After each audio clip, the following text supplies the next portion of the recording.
अध्यक्ष जी, जो 2022 का रिक्रूटमेंट आया है, जो कि जनरल रिक्रूटमेंट है और साथ ही साथ बैकलॉग का रिक्रूटमेंट है, आदरणीय हमारे सीनियर मेंबर ने बताया कि उसमें किस तरीके से आरक्षण की अवहेलना की गई है, जिसमें चाहे वो एससी कम्युनिटी हो, बैकवर्ड कम्युनिटी हो या एसटी कम्युनिटी हो, उसमें एसटी कम्युनिटी में 100 से ऊपर पद 127 सीट्स पे 0 रिजर्वेशन के तहत एक भी सीट नहीं दी गई है।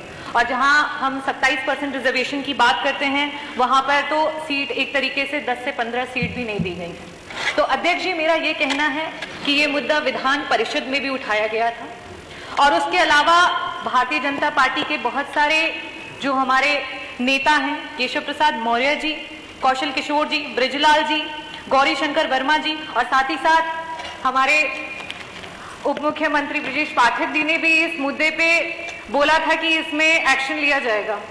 और आपके कहने के बाद आर्टिकल 13 केजीएमयू के तहत एक कमेटी बनाई गई है जिसमें कि इस पे एक्शन लिया जाएगा। और सर, इसमें जो कमेटी बनाई गई है, ये 3 मेंबर्स की कमेटी है। पहले जो मेंबर है वो सर डीजीएमई के पोस्ट पे हैं, जो कि ऑलरेडी इसके कार्यदायी संस्था के ऑलरेडी मेंबर हैं। दूसरे जो 2 मेंबर्स हैं वो आरएमएल के 2 प्रोफेसर्स हैं, जो कि इनके वाइस चांसलर के अंदर ऑलरेडी इनके अंडर में काम करते हैं।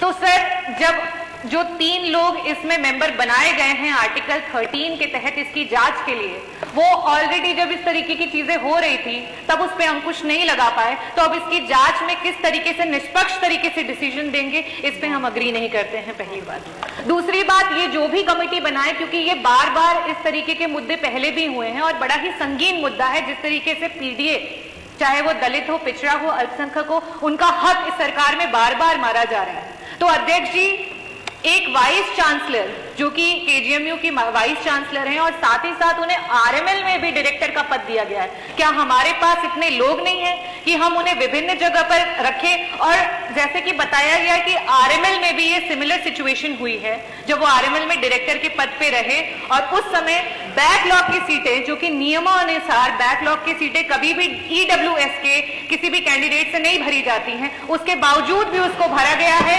ये सरासर नाइंसाफी है।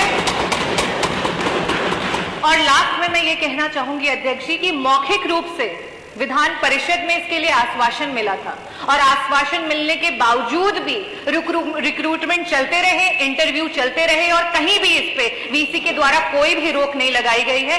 ये अपने में दर्शाता है कि सरकार इसको लेकर के बिल्कुल भी सीरियस नहीं है। अभी भी सर इंटरव्यू चल रहा है। और सर, केजीएमयू की मेंबर बनी हूं तब से लेकर के अभी तक में कोई भी मीटिंग जो है वो नहीं बुलाई जा रही है। ये दर्शा रहा है कि विधायिका कहीं ना कहीं अपने आप में कमजोर होती चली जा रही है। सर, वहां पे 2 टीम्स होती हैं, एक एग्जीक्यूटिव कोर्ट होता है, एक एग्जीक्यूटिव मेंबर्स का होता है और एक कोर्ट मेंबर्स का होता है। मैं आपके माध्यम से ये अनुरोध करना चाहूंगी कि जो भी सदस्य यहाँ सदन से वहां पे एज अ मेंबर चुन करके जाते हैं, उन्हें कोर्ट में जाने का अवसर मिले, ताकि इस तरीके के जो भी हरकतें हो रही हैं उस पे अंकुश लगाया जा सके। थैंक यू, धन्यवाद। धन्यवाद डॉक्टर। बहुत बहुत धन्यवाद।